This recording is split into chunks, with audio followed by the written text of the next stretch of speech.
then went to school.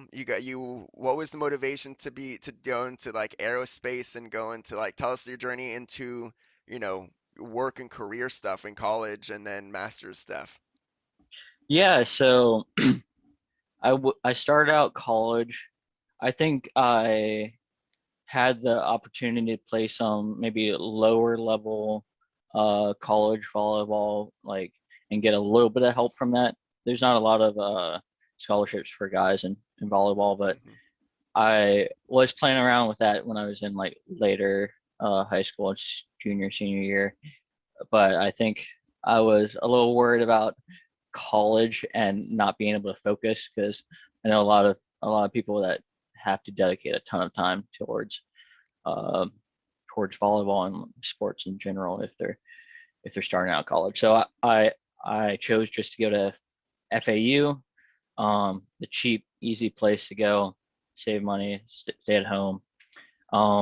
Wasn't sure what I wanted to do as far as career wise. I knew I was good at math.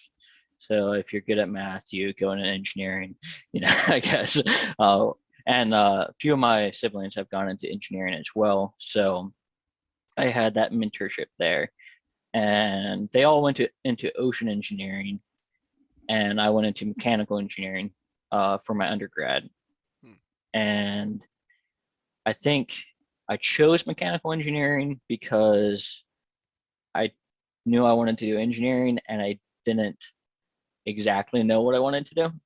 So it seemed like mechanical engineering was fairly broad, and then I could go from there to whatever discipline I wanted, which is what I ended up doing. I finished my mechanical engineering, and then I got some internships and got into Georgia Tech for aerospace, and that was a pretty solid opportunity for me. So I took that and continued that path Yeah, or wow. And trajectory. so and when you did that, you mentioned at the beginning that you definitely took out some you did like some work study or you did some yeah, what Yeah, was that process like in school? Because obviously master's degrees are very difficult to pay for. They're super expensive, you know. yeah.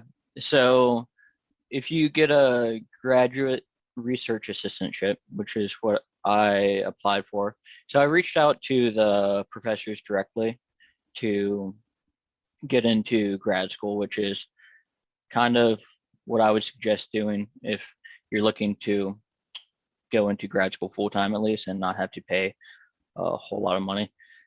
So I reached out to a whole bunch of professors at Georgia Tech and a few other places and was able to get into um, the Aerospace Systems Design Lab at Georgia Tech. Cool. And that basically, the way it works out is they pay the tuition for college, and they give you like a base salary for living expenses, which is, I don't know, it's like right above the poverty line, I think. But Yeah. you're getting school paid for, and you're getting a little bit of money for monthly expenses. So I was able to live very frugally and basically come out about even on that time, which was pretty useful, Yeah. um, pretty nice, pretty lucky to be able to get that. And I think, yeah, I did that. So that's 20 hours. It's supposed to be 20 hours of work on research and 20 hours about on classes, about half and half, which is way more than that in Yeah. reality. Got it. And I went through that as quickly as possible. I got through it in 4 semesters, which was terrible for my mental health, but How long does it I usually take? um usually takes I think it usually takes around a year and a half, 2 years. So it was on the shorter end. Yeah. There's a lot of people in my lab. Typically in my lab, it was taking 4 years, and then often, or four, not 4 years, 4 semesters, and then they would, a lot of times they would take an internship over the summer, so 5 or so. But I also started in the summer and ended in the summer, so they were shorter semesters overall. Gotcha. Gotcha. And those, yeah. Was it difficult to find internships and any paid ones as well?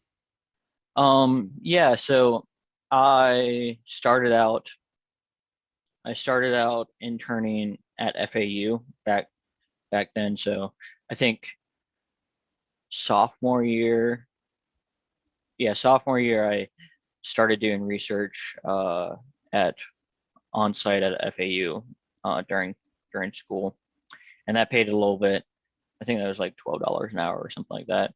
But it was like 15 hours, paid some living expenses, got me some engineering experience, which is valuable for the next internship. So it was difficult, but if you sought it out, you could find some stuff.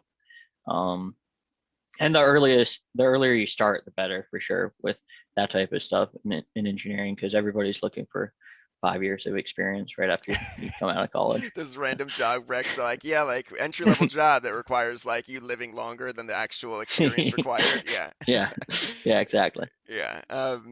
I completely understood. You mentioned that you obviously were living a somewhat frugal life as well during, university especially, Yeah, and master stuff. Do you remember anything that was might be a little bit more unique and different than what you might read on the internet about how do people live frugally? Was there anything like that was kind of fun or quirky that you realize you did looking back?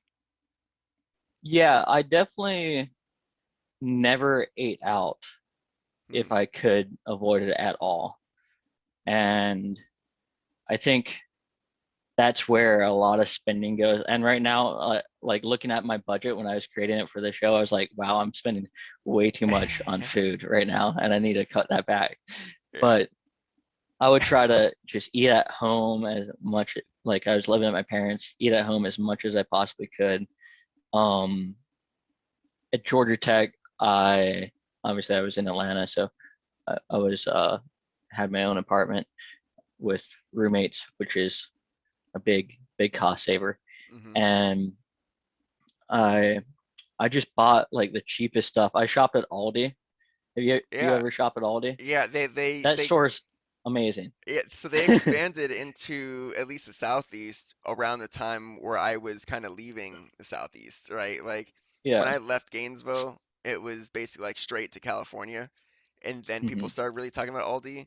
Like back when I was in Florida, like Wawa was like the newest thing, and that was like the first gas Oh station in yeah. like Orlando, and like I would seek that out. But Aldi's started a little bit, but I never really in college in Gainesville, I don't think that we had an Aldi at least. I'm not sure if we even have an Aldi now, but it wouldn't have been in South Florida because I never really did a lot of shopping in South Florida.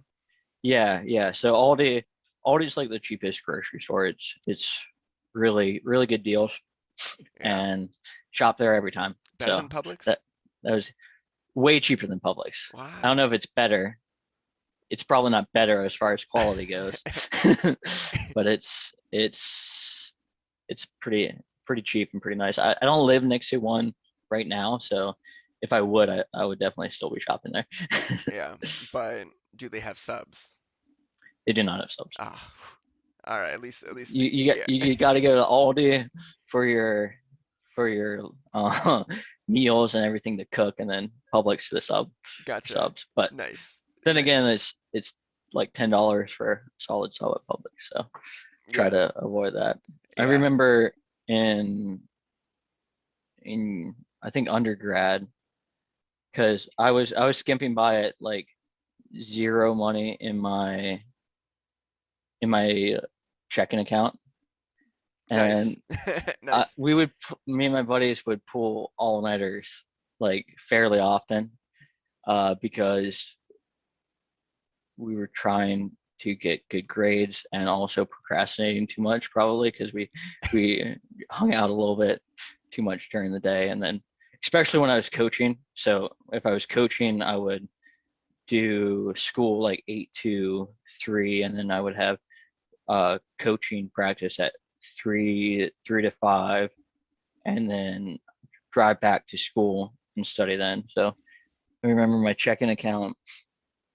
I think I spent my last $1.50 that were in my checking account for a Monster Energy drink to make it past. You're like, make I need this Monster Energy it. drink more than I need this $1.50 left in my checking. Yeah. Wow.